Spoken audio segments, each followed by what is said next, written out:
Hi, folks. Terry Martin coming to you tonight. I wanted to talk to you about a couple of issues. And of course, I'm going to focus on energy because just earlier today, the president gave his speech on controlling energy prices. And I wanted to quickly go over some of the issues in energy as well as a couple of others. I think this is far more valuable to you than just me putting out a 30-second commercial or me putting out a yard sign where you really don't know where I'm coming from. So if you don't know, very briefly, I've been covering the news both from Washington and across Illinois for the last 30 years as a journalist.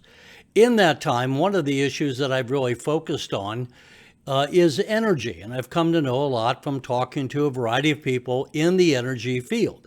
And of course, down in the 13th district that I'm running for, we have a major refinery down in Wood River, Illinois, and it is one of the key refineries. I should say all of them are. We only have about 124 left, and two of those are going to be closing in the near future. And as the president spoke of today, we have a problem with having enough refineries in the country. So even after you pump oil, it gets to be a problem about how much you can actually refine to get gasoline and have it distributed out to the stations. So I wanted to be going over a number of those things. And so let's take number one here.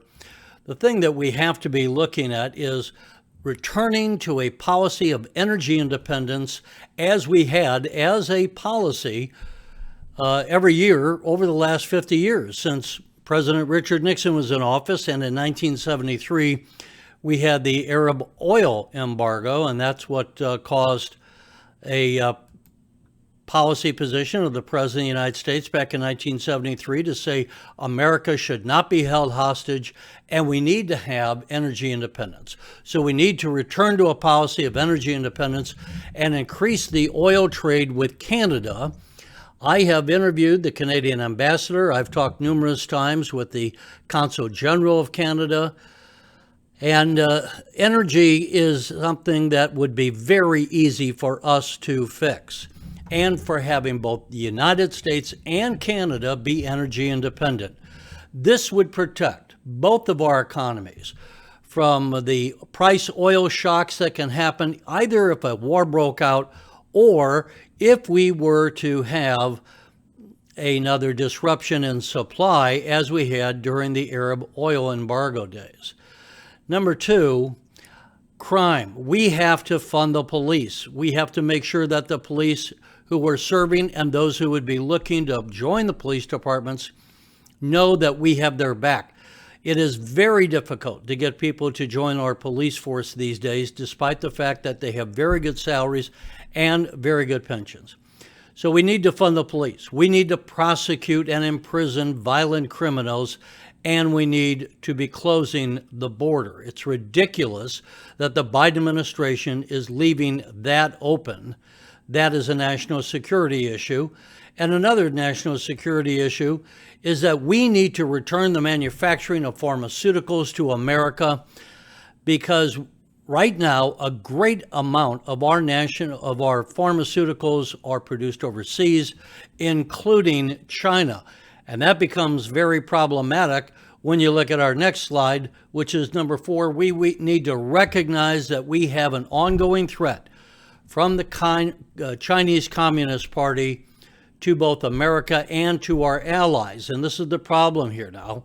If we have a cutoff of trade with China, if they get upset with us because we are cracking down on their stealing our intellectual properties or facing them down in the South China Sea, as we need to do, they could cut off very needed exports, including our pharmaceuticals. And so, of course, then if you have people relying on blood pressure medicine or insulin or just any number of drugs that would be key to keeping Americans safe, we can't afford to have those cut off. And at the same time, we can't afford to have China being able to blackmail us over issues like that. So this is why it is key for us to be energy independent, for us to close the border, because fentanyl, folks, is coming directly or indirectly from China, for us to bring a pharmaceutical manufacturing back to the United States.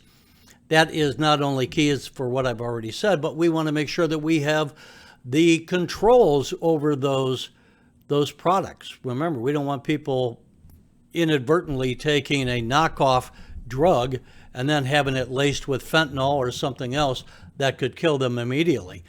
Remember, in 2001, just last year, over 107,000 Americans were killed by fentanyl. This is outrageous, and this comes on top of all those Americans who died from the coronavirus, and all but a handful of people now recognize, yes, it came from the lab in Wuhan, China. I'm not willing to say it was purposeful. I suspect it was an accident, but nonetheless, the Chinese are not good actors on the world stage, and in a number of instances, they are liars. They are out to steal our national secrets. They are out to steal our commercial secrets, and they're using our technology that they've stolen to build their military.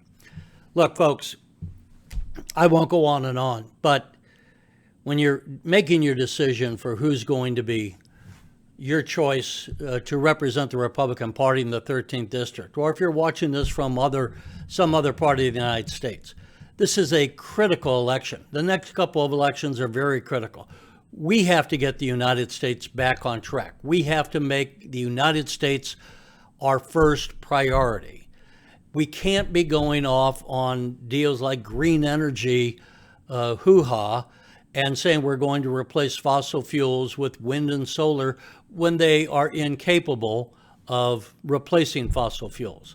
I would go into that right now, but I'm trying to keep this short. So let me just say, 7 minutes in here, thanks for watching. Share this with others if you would. I'd appreciate that. Make your decision based on what is good for America, not just in the next couple of months, but what's good long term.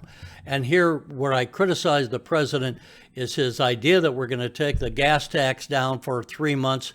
This is another gimmick. This is another short term, not even a solution, because it would be very ineffective. But we need to make sure that we're securing the future of the United States, not for 3 months, not for 3 years, but for the next generation and beyond. That's my goals. That's where I'm coming from. I hope that you would join me in trying to work to make America great, to make America safe. And if so, I would appreciate your vote. Terry Martin for Congress in the 13th District of Illinois. Thank you so much for watching, and I'll say good night.